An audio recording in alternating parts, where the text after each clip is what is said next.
Joining me today is Representative Steve Smith from New Hampshire. So Steve, thanks for being here. Thanks for having me.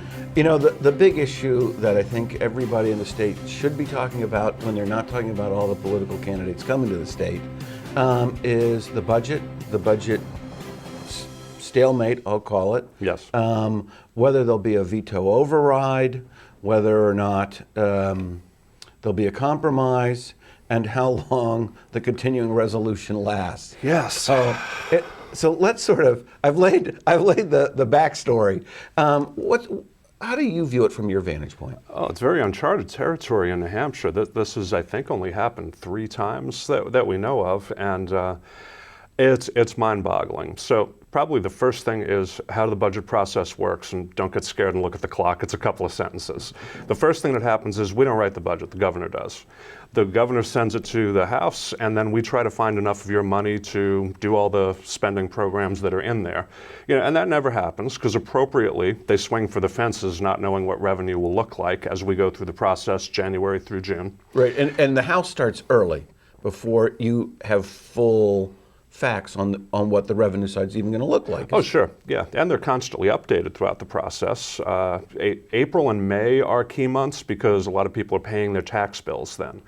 But you can't assume that they will, so we start cautiously and say, all right, well, here in February, we know we got enough money to do these things, those are off the table. Now, a lot of times the press will freak out and say, oh my goodness, they're cutting those programs. We're not cutting those programs.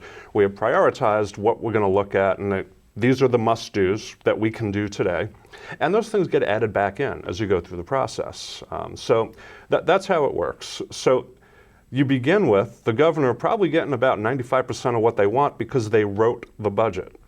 Sure, we prioritize things up or down. We might add in something that we want. In 2010, we struck out a lot of things that we objected to. That didn't happen this time.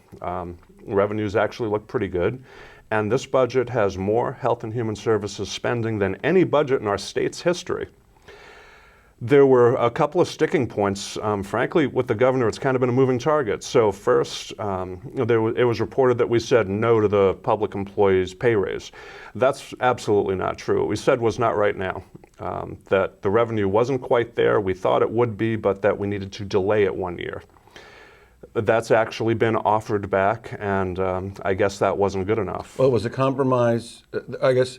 So she's objected to that? No longer, though. That's over. Okay, but there's the tax?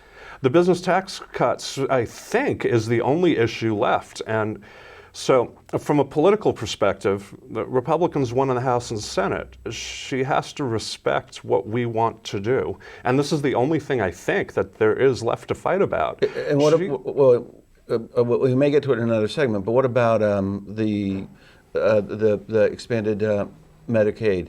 Expanded Medicaid, that'll never get in the budget, no. And because there was an agreement when that was passed that it would be revenue neutral.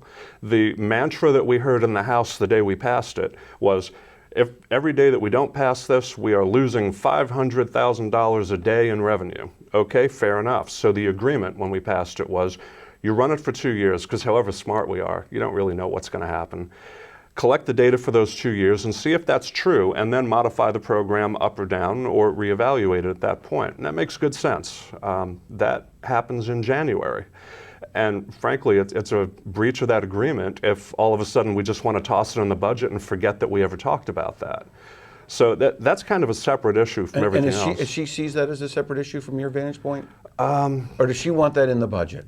I don't know at this point, to tell you the truth. It's been too hard to keep track of her positions. Okay. So, and what's for sure though is, that's not going to be in the budget. We made an agreement, and it's hard to make deals that big that a lot of people think benefit the citizens of the state when one side can't trust the other. The agreement was collect 2 years worth of financial data and see if it makes good sense. We got to stick to that. It's important. So back to the business profits tax. We've got about 30 seconds left. No problem. Do you think movement will be made here? No. The Legislative Budget Office, which is nonpartisan, says the budget's balanced. We do 2-year cycles.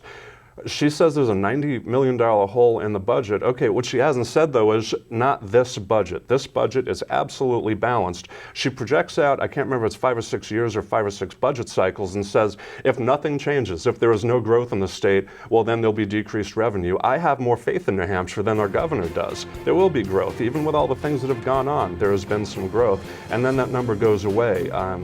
Frankly, I just don't understand her position. Okay. All right, well, we'll get a chance to explore that a little bit later. Sure. But right now we have to go to a commercial break, but stay tuned. When we return, we will talk about the budget a little bit more.